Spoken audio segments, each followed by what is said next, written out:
Bună ziua, prieteni, și bine ați venit pe canalul nostru. Astăzi vreau să fac covici, chifle. Deci eu fac prima dată aluatul, dar prima dată ce fac, mai iau aia opărită. O să pun cam jumate de cană de apă la fiert și pun cam două linguri de făină. Și asta o fierbem și o facem ca o maia, numai că trebuie să o lăsăm să răcească.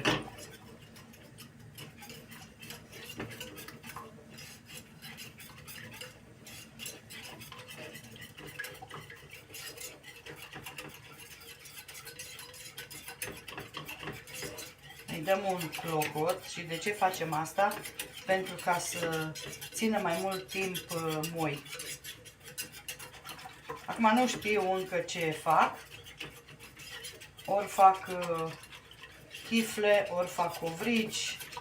Deci nu știu, dar facem asta prima dată. Și după ce se răcește, începem să facem aluatul. Și o să vă arăt eu în continuare ce fac. Haideți că eu o fierb și după aia vă arăt. Și uitați. Deci așa trebuie să arate. Iau o fiert. Și acum o lăsăm la răcit. Vedeți? Deci cam așa trebuie să arate. Ca o smântână mai groasă. Și acum o lăsăm la răcit.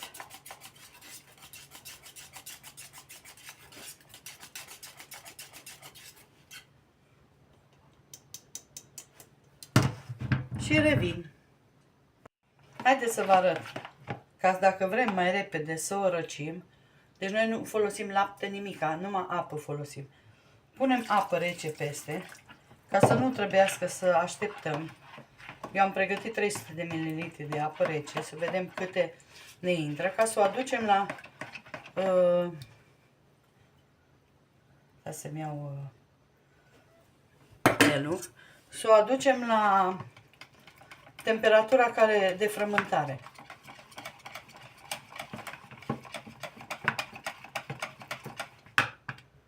Punem degetul, mai ne trebuie puțin.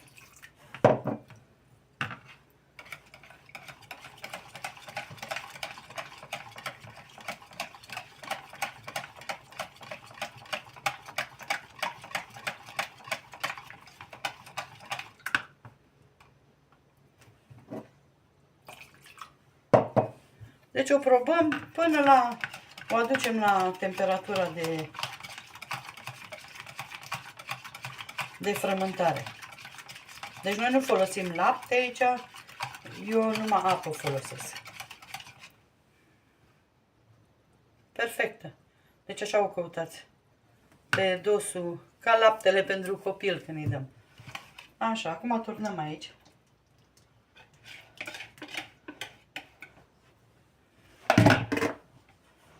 Așa, eu aici pun 10 grame de drojdie. Drojdie uscată. Dacă aveți proaspătă, puneți proaspătă.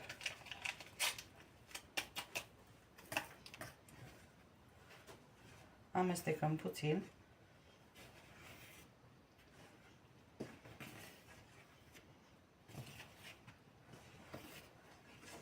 Punem sare. Deci cam așa o lingură de sare sau.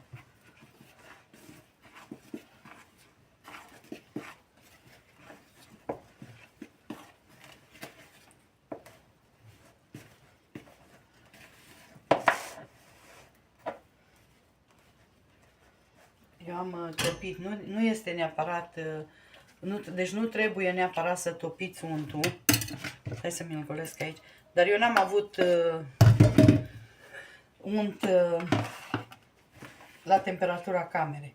Și de aia, acum ne curățăm. Deci făină vă trebuie cam 600 de grame de făină. La toată cantitatea ce am spus-o. Deci apă am pus 250 pe lângă. Acum depinde și de umiditatea făinii, dar nu cred că vă trebuie mai mult. Și unt, am încălzit 70 de grame de unt. Eu l-am lăsat să se topească, dar nu trebuie. Trebuie unt moale, deci să fie la temperatura camerei. Hai să mai pun puțină făină. Eu am pus făină la ochi, dar rețeta e cu 600-650.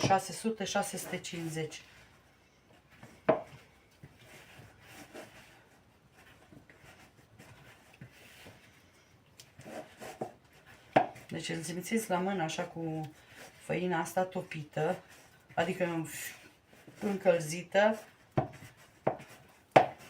așa cum e pufos.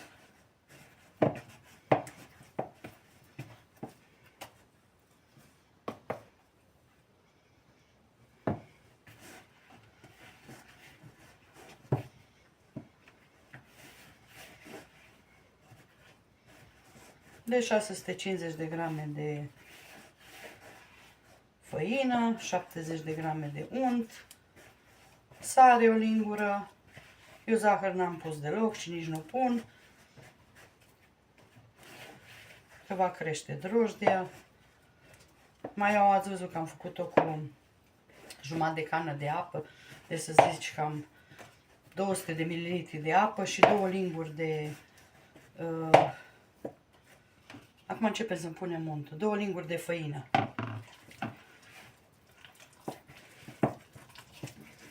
Dacă eu când am așa aluaturi puține, nu mai aduc robotul aici să mă încurce, frământ așa cu mâna.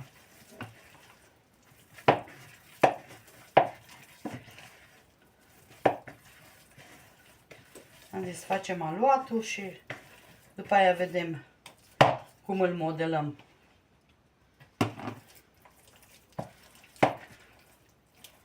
De-ați văzut că n-am folosit ou, n-am folosit lapte, deci un aluat simplu.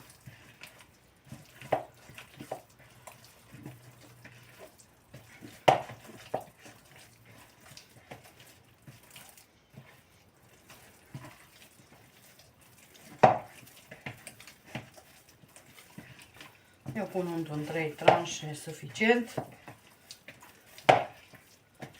Vezi că aluatul deja începe să desprindă de pe marginea bolului. Așa. Și asta e tot untul.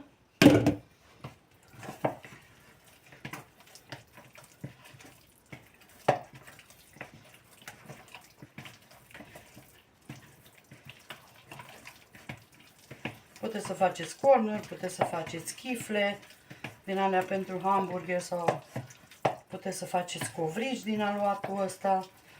Deci un aluat simplu.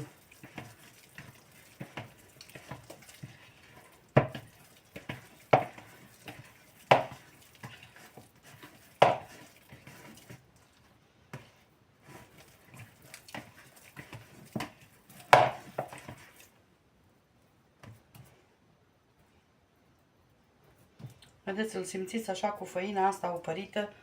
V-am mai zis, îl simțiți la mână așa, parcă e pufos. Ok, eu nu-l mai frământ. Acum lăsăm o oră la dospit și după aia vă arăt cum arată. Deci așa. Și revin. Haideți, dragile mele, să vedem de aluat. Deci o dospit. Acum îl dăm aici jos. Adică jos pe pult. Deci ce moale-i. Moale, fain. Lucrăm cu făină. Hai să mai pun făină ca...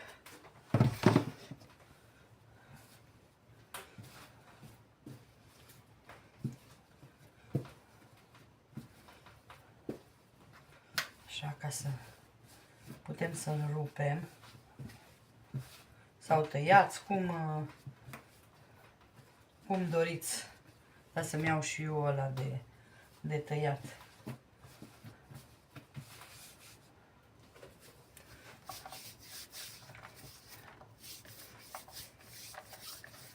Acum, cred că făina mea înmoaie.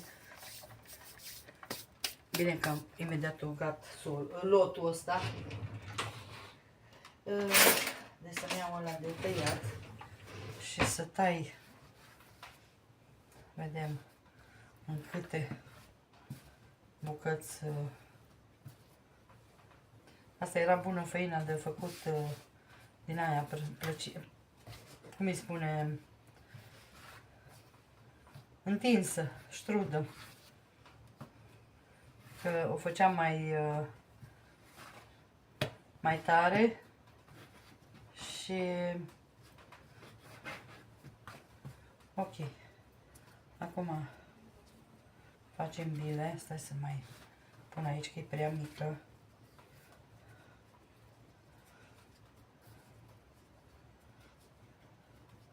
Nu vreau să-i fac așa de mari. Acum ori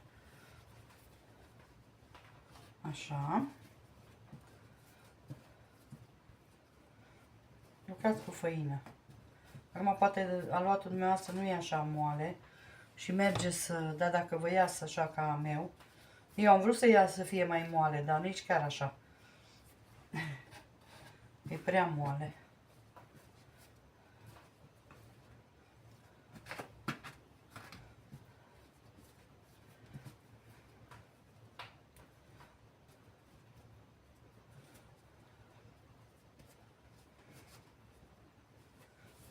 Dar precis și făina în moaie. Dacă știam, îl frământam un pic mai tare, dar nu are nimica. Nu. Asta nu are nimica. Punem făină ca să... Oricum se va lipi el, dar nu contează.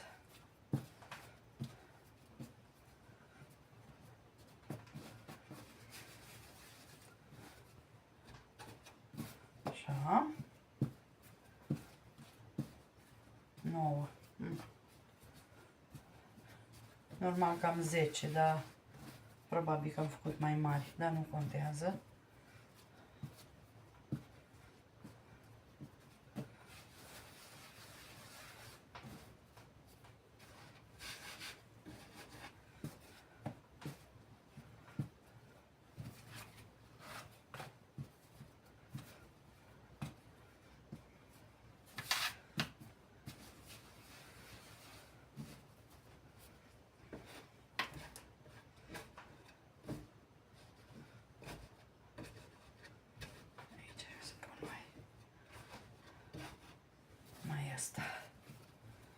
Și mai lăsăm puțin la crescut.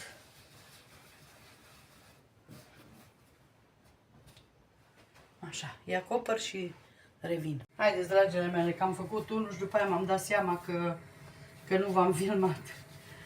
Întindem așa într-un sul și facem așa.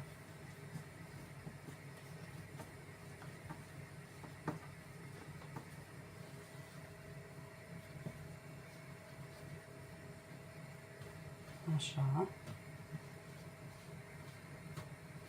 Și o punem în tavă. Pe tavă am pus făină.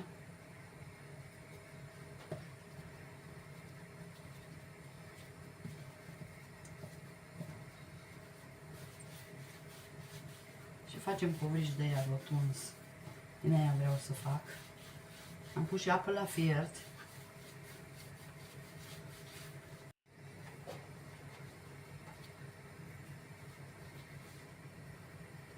M-a și scos telefonul. Nu știu de ce.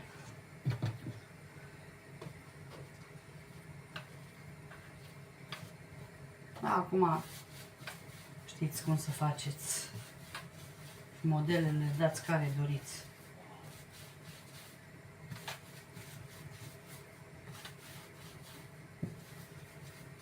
Alaltă-i numai fain, numai beșici. Aici nu prea am loc, dar mă descurc. Apa fierbe. Că noi, eu vreau să-i opăresc. Uite, mai întorc aici. Așa. Și așa.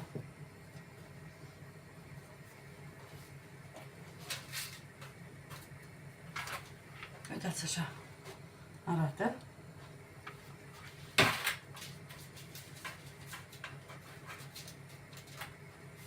Acum facem poielanți.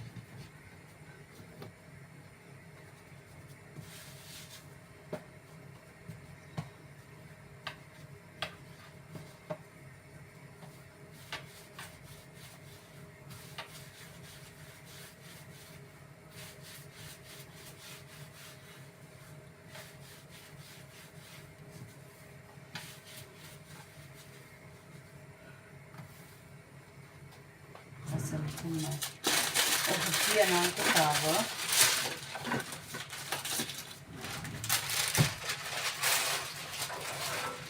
Pun într-o tavă mai mică, că aici am numai patru și suficient. Suficient! Vreau să pun puțină făină.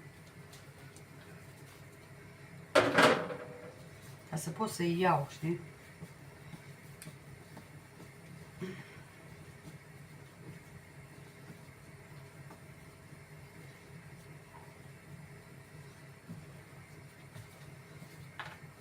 Terminăm de modelat și după aia vă arăt ce fac cu ei.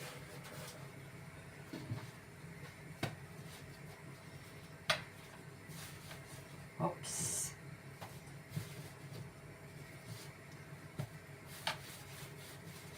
Lucru greu că i-a luat moale, dar restul eu l-am luat simplu.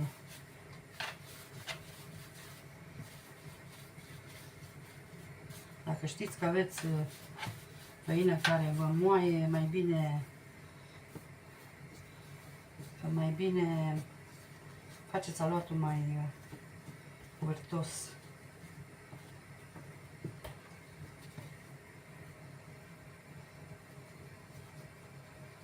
Așa.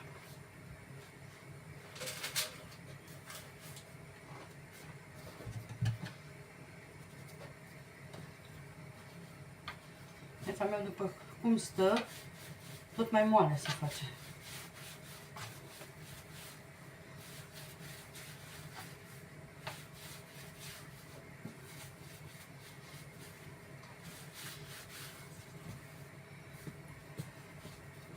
A mea fierbe. Mai bine termin de modelat și vă arăt ce fac cu ei.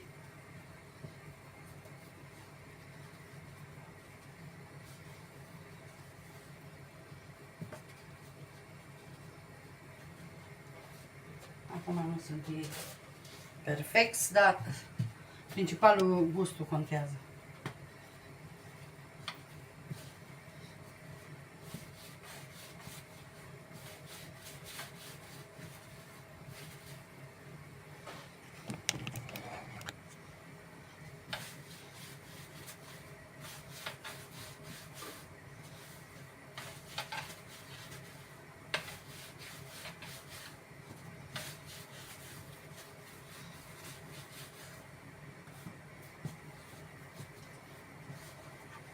Dacă îi vreți mai mari, lăsați mai mult și faceți mai puțin.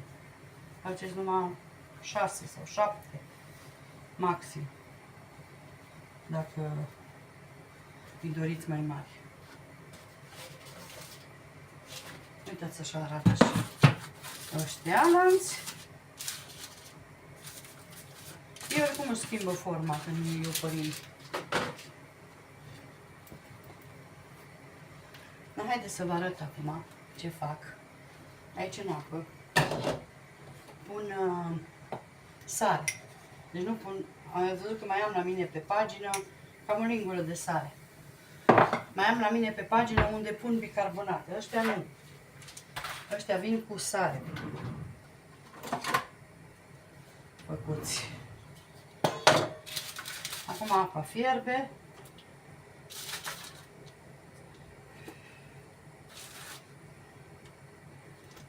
pun 3 ca să am loc să se ridice.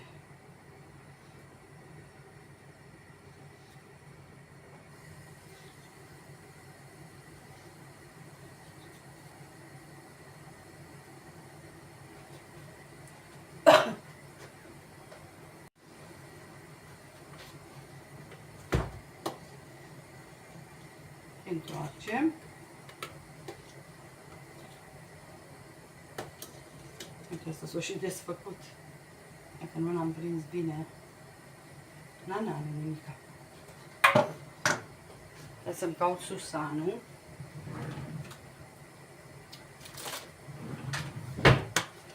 Eu pun susan pe ei deasupra.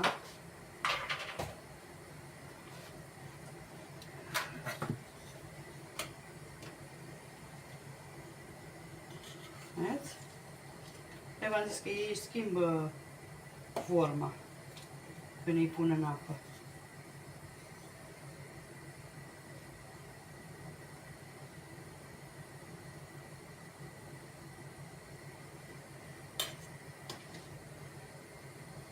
Așa și punem pe hârtie.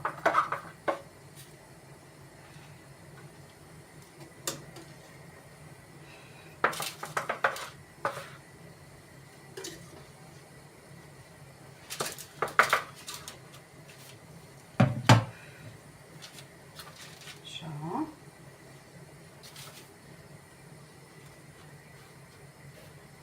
Acum punem susan, că noi nu îi ungem cu nimic.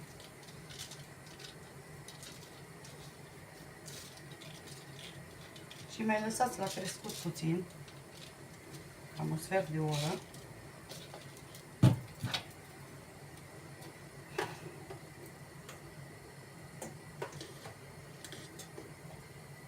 Cam un minut lăsați pe o parte, un minut pe cealaltă parte, nu trebuie mai mult.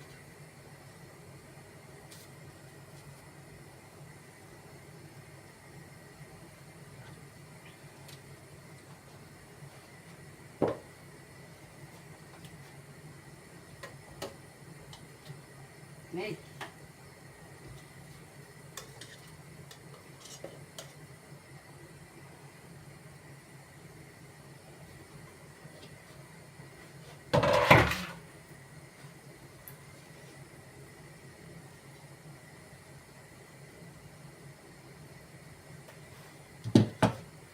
Facem paștelanți.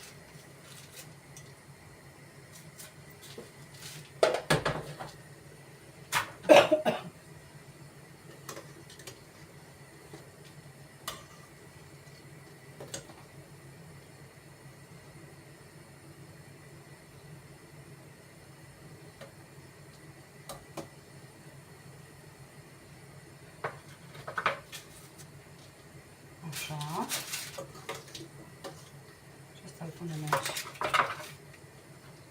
O să fie cam înghesuite, dar punem imediat susanul, ca să câtă ele fierbinți, ca să se prindă de ele. Dacă nu vreți susan, puneți mac sau puneți chimion, sau ce doriți.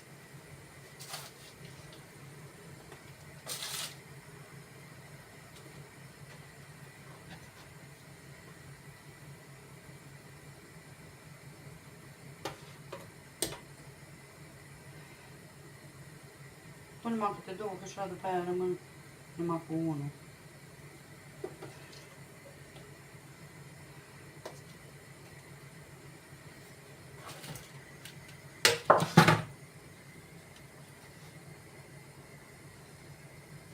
Haideți că eu îi opăresc și după aia îi bag la cuptor, vă arăt eu. Și uitați, dragile mele, că eu am vorbit singur, am rupt, dar nu s-o filmat. Uitați ce fain e ieșit. Super fain. Vă fac eu poză de jos, ca să vedeți cât de moi și de fain. Uitați. Exterior îs crocanți și interior îs moi.